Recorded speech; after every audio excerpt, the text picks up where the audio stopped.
And once operational excellence takes place, it gains traction and the business can take off.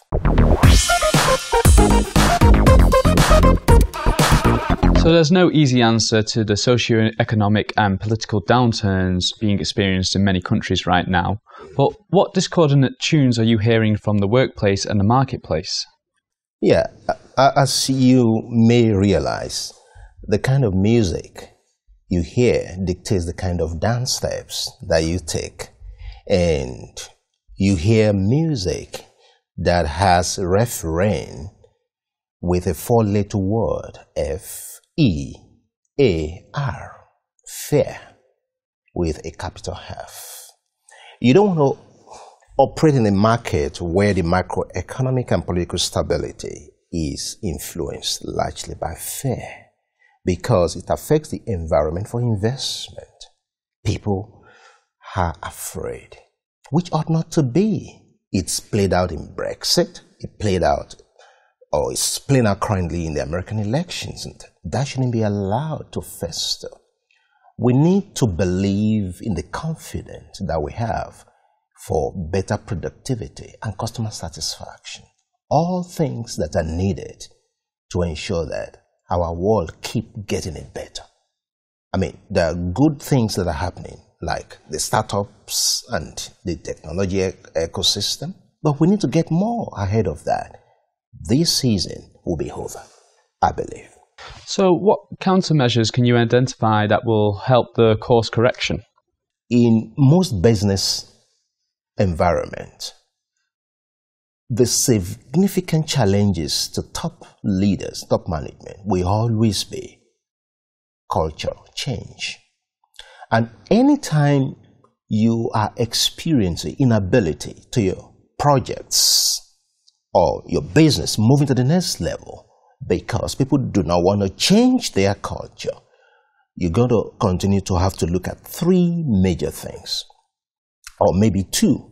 First and foremost, the behavior of your managers and your supervisors to embrace change, because they are the one that will deploy it.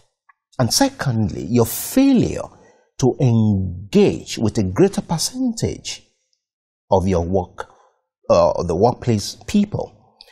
And if this continues, that means you have to drill down to what is it that is not allowing you to move to the next level.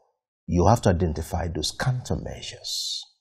And that's where operational excellence comes to be. How do you change the culture?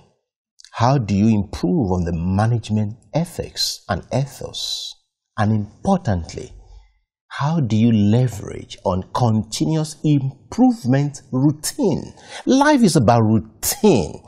When there's continuous improvement routine taking place in any business, automatically you are going to be moving and inching towards operational excellence.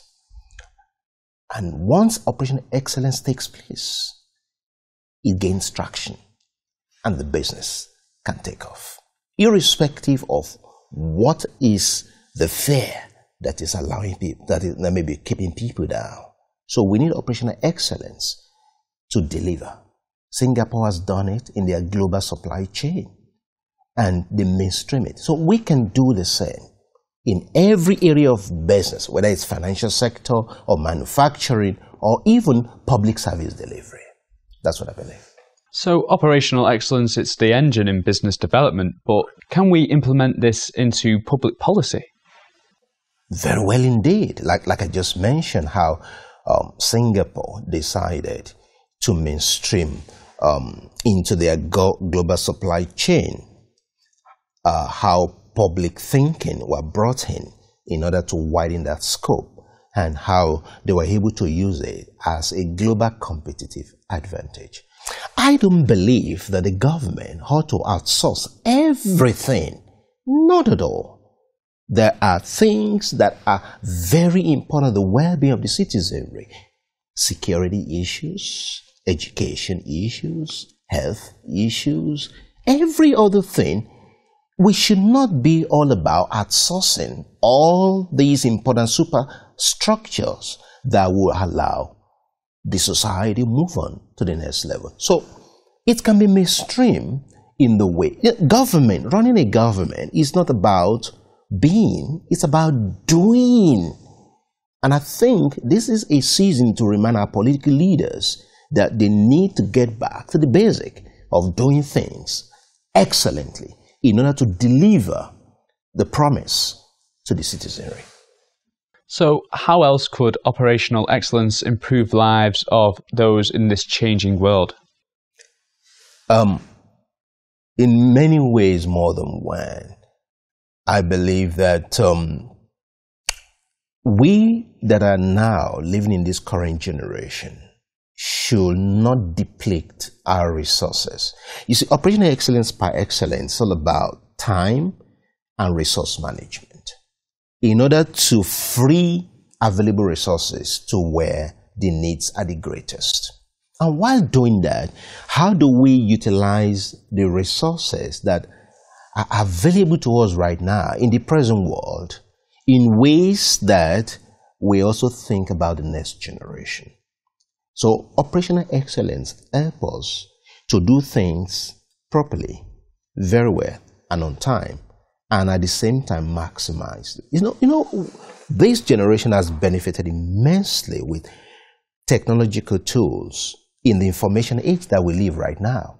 And it's about time for us to use those tools to maximize the utilization of our resources in a way that we do not deplete all the resources. So there must be green ways into manufacturing, green ways of doing businesses, in ways that allow the coming generation to be able to at least know that we thought of them. For me, that is one of the best ways that operational excellence can be brought into play so that it will have maximum impact. You see, leadership is all about impact. And I think it's about time our leaders be brought back to a position where they mainstream operational excellence into everything that they do. Well, thank you, Gbenga, for joining us in our studio and speaking with us today. It's been a pleasure. Thank you. And thank you at home for watching. Don't forget you can get more programs like this by clicking on our channel. Goodbye for now.